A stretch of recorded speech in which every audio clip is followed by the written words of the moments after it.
이스라엘 백성들에게 참 하나님은 많은 은혜를 주셨습니다. 동일하게 영적인 이스라엘 백성인 저와 여러분들에게도 그러한 은혜가 계속 주어집니다.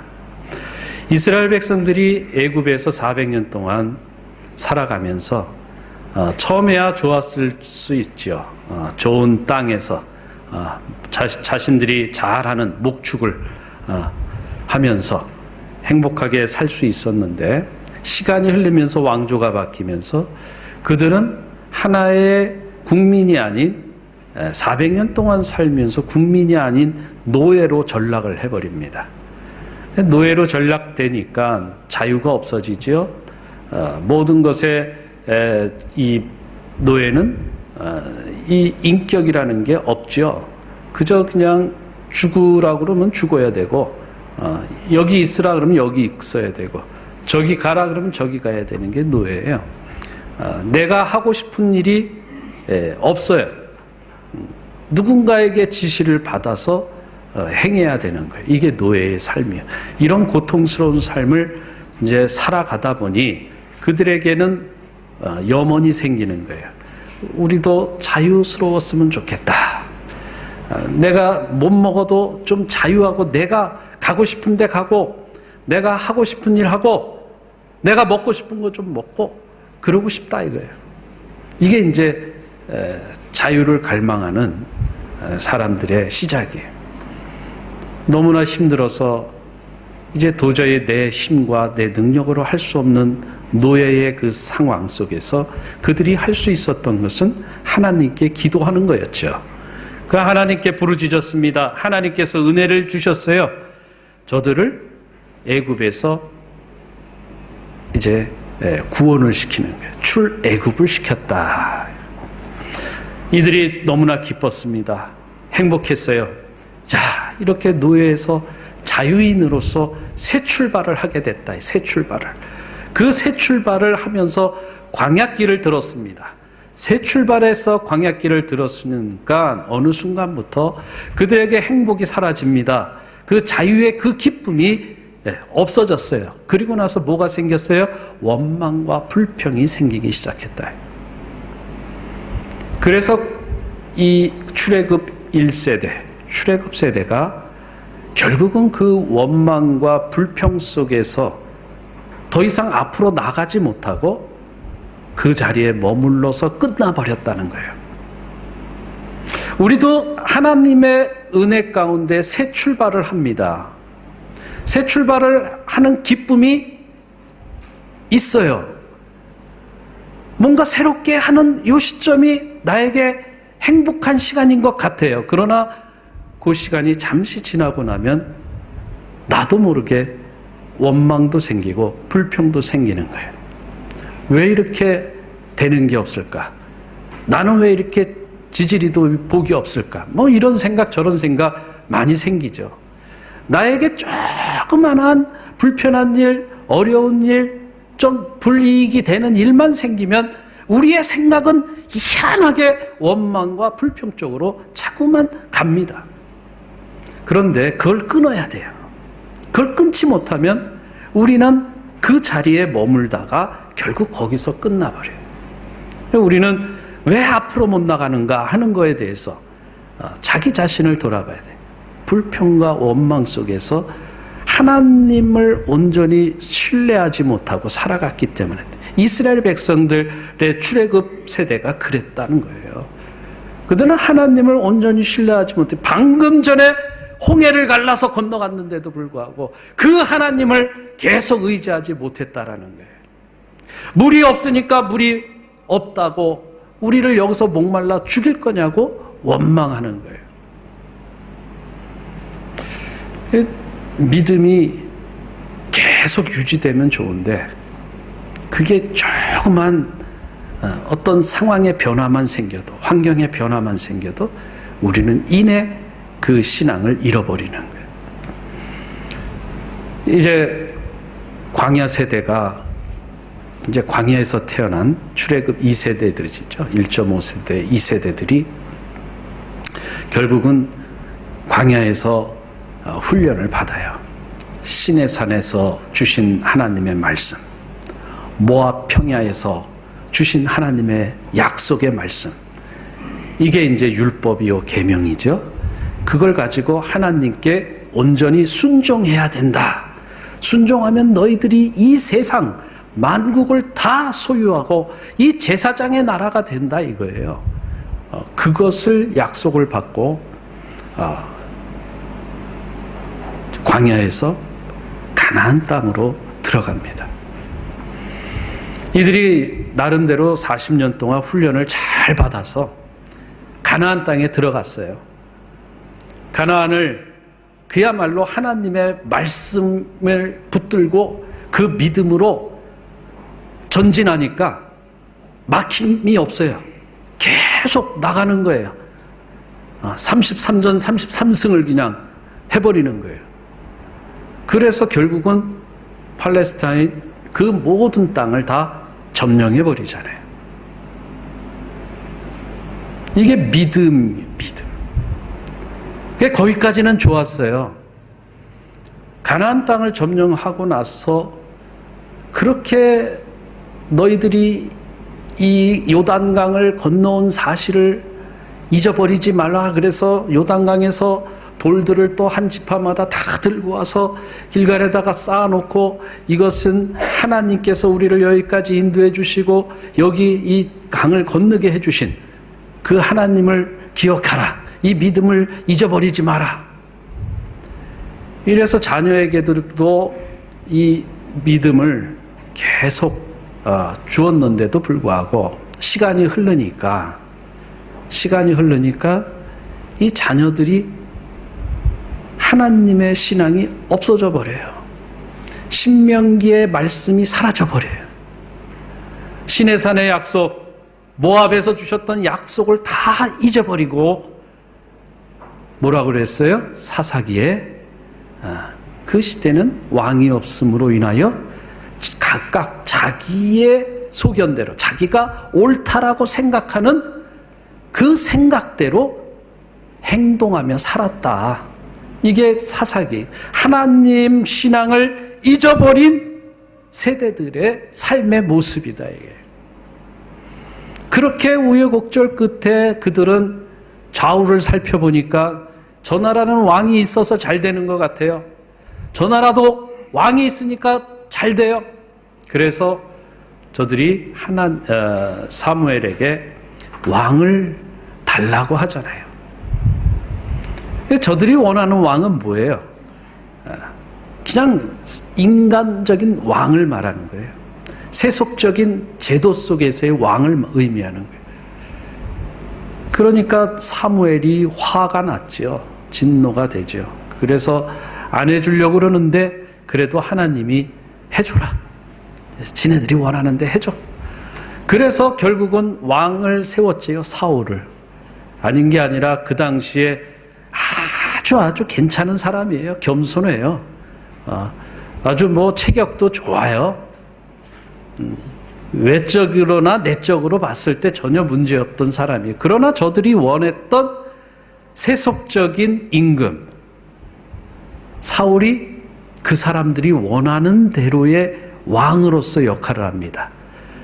그는 블레셋과 싸우고 나서 잊어버린 언약 깨고 이런 게 다 신경 쓸 일이 아니에요. 성전을 져야 되는지 안 져야 되는지 그런 거 신경 안 써요. 오직 나는 왕으로서 이 자리를 지켜야 된다라는 생각만 갖게 하는 거예요. 그게 세속적인 왕이에요. 인간적인 왕들의 모습이에요. 그 사울은 결국은 어떻게 돼요? 실패하고 말잖아요. 왜요? 하나님 나라의 왕은, 진짜 왕은 누구예요? 하나님이잖아요. 진짜 왕은 하나님이신데 사울이 자기가 왕 노릇하려고 하니 그게 문제가 된 거예요. 그게 결국은 사울이 패하고 다윗이 왕이 됩니다. 다윗은 자신이 왕이 아니에요. 자신이 왕이지만 진짜 왕은 하나님이에요. 모든 걸 기도하면서 하나님의 뜻대로, 그래서 다윗을 하나님의 마음에 합한 자라고 이렇게 성경은 얘기하는 거예요. 그렇게 하나님의 뜻 안에서 왕 노릇한 다윗은 약속을 또 받잖아요. 그래서 사무엘하 7장에서 이 다윗 언약이라는 게 또 생기잖아요. 너희가 하나님을 잘 믿고 순종하고 하면 너희가 그 순종한 만큼 축복을 받고, 특별히 너희 다윗 왕가가 이 끊어지지 않는다, 이게 계속 되어진다, 이 약속을 받잖아요. 그리고 나서 지났는데 솔로몬이 문제를 일으켜요. 솔로몬 말년에 드디어 뭐 이 나라 저 나라 공주들을 다 데려와갖고 자기 부인 삼아서, 부인이 많아서 문제가 되는 것보다 물론 부인 많은 것도 문제지만요, 그들이 갖고 오는 그 우상들이 문제가 됐던 거예요. 그 우상들로 인해서 이 솔로몬이 초기에 그 1000번제를 드릴 정도로 하나님 중심의 그 사상에서, 그 신앙에서 멀어지고 이제 우상의 나라, 그리고 물질적인 풍요와 군사적인 그런 강대국으로서의 그런 나라에 만족하며 살았다라는 거예요. 결국 하나님은 그 솔로몬에게 네 다음 때에 나라가 두 조각 나겠다. 두 조각 날 때도 다윗의 언약은 북이스라엘이나 남유다나 동일하게 주어졌던 거죠. 그런데 저들이 그 다윗 언약을 무시해버립니다.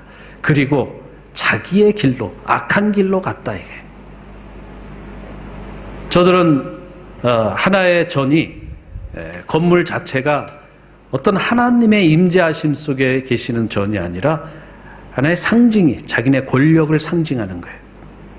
자신들의 권위를 인정받기 위한 상징성으로서의 교회, 성전 건물을 유지하게 됩니다. 이러한 이스라엘을 하나님은 가만두지 않았어요. 결국 하나님의 약속대로, 다윗의 언약 속에 들어간 대로 너희들이 불순종함으로 인하여서 너희들을 쫓아내겠다, 이게. 오늘 말씀에도 보겠지만은 이스라엘 백성들이 자격이 있어서 가나안 땅에 정착시킨 것이 아니고, 가나안 땅에 정착되어 있던 원주민들이 너무나 죄가 악해서 하나님이 저들을 다 쓸어버리고자, 그리고 그 쓸어버린 그곳에 하나님의 백성을 채워놓고자 이스라엘 백성들을 거기 들여보낸 거죠. 그런데 그곳에 들어가서 오히려 깨끗하게 하지 못하고 자신들이 그 더러운 죄악 속에 오염되어져 버렸다라는 거예요. 하나님은 그래서 이스라엘도 거기서 다 쫓아내버리겠다라는 거예요. 이게 하나님의 약속이었어요. 하나님은 결국은 이스라엘 백성들을 다 쫓아내버립니다. 어디로요? 아수르로. 어디로요? 바벨론으로. 다 포로로 끌어가고 성곽이고 집이고 다 파괴시켜버리고, 하물며 정말 하나님의 전이라고 하는 그 성전까지도 없애버리는 거예요. 그리고 그 안에 있던 모든 금과 은, 모든 것들은 다 자신의 나라로, 다 전리품으로 가져갔죠. 이스라엘은 남은 게 없습니다. 폐허된 그 땅, 망가진 땅, 황무지. 자, 여기서 이제 70년이 지나갑니다. 그래서 우리가 역대하 36장을 우리가 또 봅니다. 역대하 36장. 그래서 이제 역대하는 그렇게 포로 생활을 하던 이스라엘 백성들을 하나님께서 다시 이스라엘로 복귀시키면서 역대하를 다시 쓰면서 역대하에서 너희들 이제 앞으로 다윗의 언약, 하나님의 말씀을 기억하고 살아라.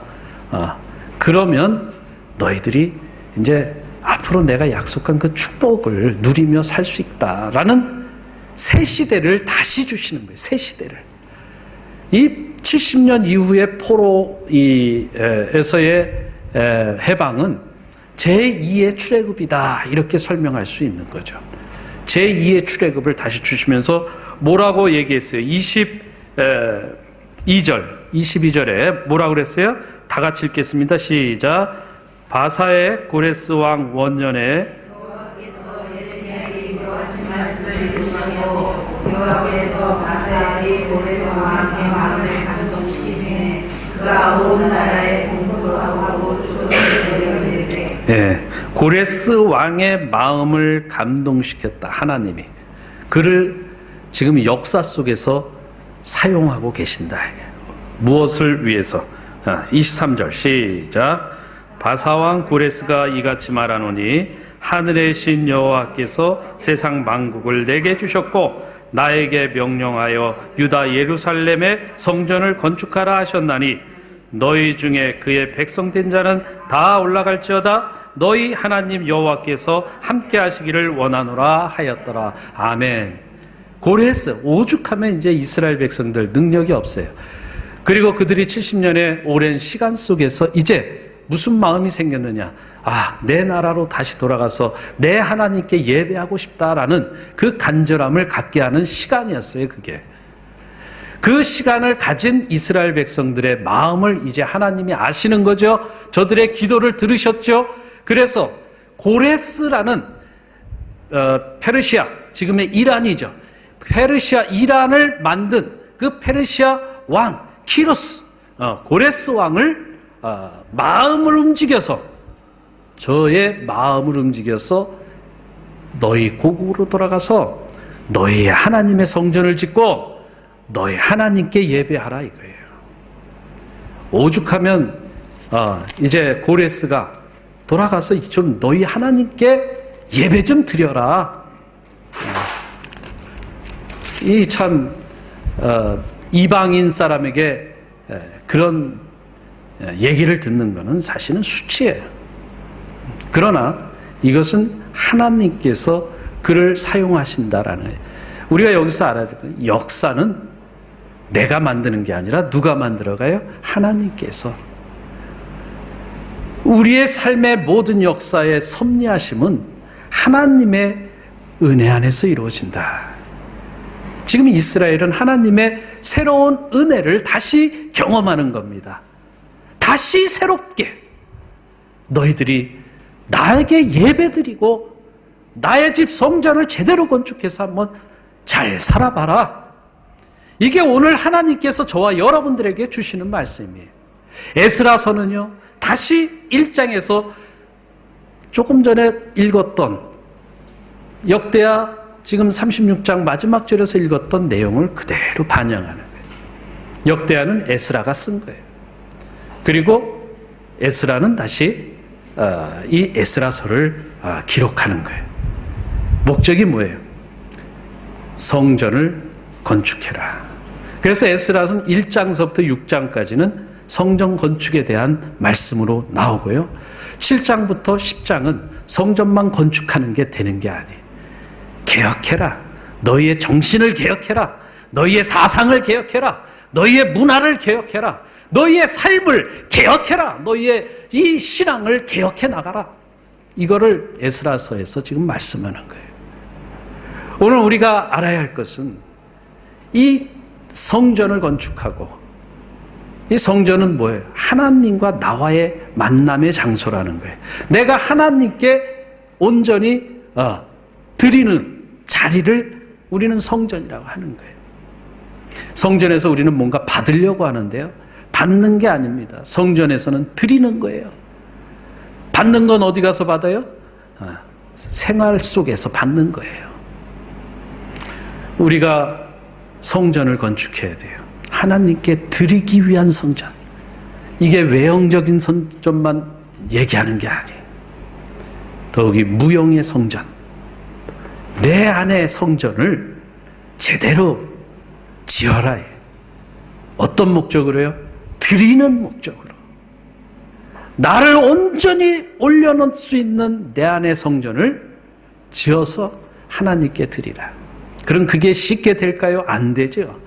여기에 보면 4장에 넘어가면은 4장에서는 이 성전을 짓는다 하니까 그 사마리아에 있던 그 사람들이 와서 우리도 같이 짓자 그러는 거예요. 그런데 거기에 성경에 뭐라고 했느냐? 4장 한번 빨리 찾아보겠습니다.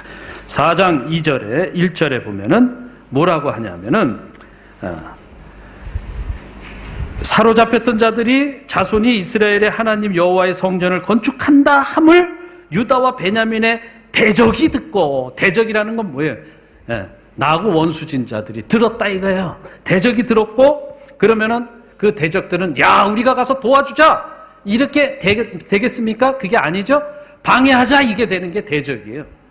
그 대적들이 겉으로는 야 우리가 같이 짓자 이렇게 이제 선의에 아주 뭐 좋게 나오죠. 그러나 그 영적인 것을 알아차린 그 당시에 영적 지도자 1차 포로 기한 때 같이 왔던 제사장 그룹 스룹바벨과 예수아가 얘기하죠. 거절합니다. 너희가 우리와 무슨 상관이 있냐? 우리는 우리 하나님의 집을 짓는데 왜 니네가 들어오냐 이거예요. 아 우리도 하나님 믿는 게 아니죠. 그들은 이미 사마리아는요 그 당시에 아수르서부터 시작해갖고 아수르의 포로로 먼저 이스라엘이 무너지면서 그곳의 포로들을 이스라엘 백성들을 마구 다 아수르로 끌려가고 또는 다른 이방 나라로 분산시키면서 오히려 그 이스라엘에다가 자신의 나라 사람들 우상을 갖다가 마구 집어넣어가지고 그들과 함께 결혼 생활하게 하고 그들과 함께 혼합을 시켜서 사마리아는 이제 하나님의 사상이 없어진 곳입니다. 그저 하나님이라는 이름은 있어요. 오늘날에도 하나님이라는 이름을 갖고 살아가는 사람들이 얼마나 많은지 몰라요. 그러나 저들의 삶 속에는 하나님과 함께 이 세상의 것을 더 많이 추구하고 이 세상과 함께 더 살아가는 삶의 모습들이 있대. 그들은 누구의 대적이에요? 유다와 베냐민의 대적이다. 순수한 하나님의 신앙을 가지려고 하는 자들에게 있어서는 대적이 된다 그 얘기예요. 그들이 함께 하겠다고 할 때는 야 좋죠 그게. 그러나 거기에 속지 말라는 거예요. 오늘 이 에스라서는 특별히 강조하는 게 뭐냐면 신앙의 순수성을 회복해라 그 얘기예요. 정말 너가 하나님 중심으로 오직 하나님 중심이냐. 그것을 대적들이 이제 테스트하는 거예요. 그 여들은 그 대적들을 다 무시해 버립니다. 여러분 새롭게 시작하는 것은요 바로 내 안에 성전을 건립하는데 이 성전은 세상과 타협되어져 있는 성전이 아니고 오직 하나님 중심 예수 그리스도의 그 중심에 그 보혈로 세워지는 그 교회를 말하는 거예요. 그 성전이 순수한 성전이고 그 안에 신앙이 순수한 신앙이다. 새롭게 시작은 순수하게 해야 되는 거예요. 새롭게 시작하는데 이것도 저것도 막 세상 것 저것 다 싸잡아 붙여가지고 우리가 그렇게 해서 새롭게 시작할 수 없어요. 우리는 새롭게 시작하는데 이제 과거에 그 인간적인 것 다 끊어버리고 세속적인 그 모든 죄악의 그 찌꺼기들 그 끈아풀들을 다 끊어버리고 순수하게 하나님 중심의 예수 그리스도의 중심의 신앙으로 우리가 새롭게 회복해 나가자. 우리 둘의 교회는 오늘도 새롭게 하는 거예요. 내일도 새롭게 다시 새롭게 어떻게 해요? 순수함으로 순수한 신앙 그 자체 가지고 새롭게 나가자. 거기에 하나님께서 역사하시고 거기에 하나님께서 축복하시는 줄 믿으시기 바랍니다. 오늘도 우리가 다 함께 이 순수한 신앙을 가지고 새롭게 살아가는 복된 날이 되시기를 예수님의 이름으로 축복드립니다. 사랑의 하나님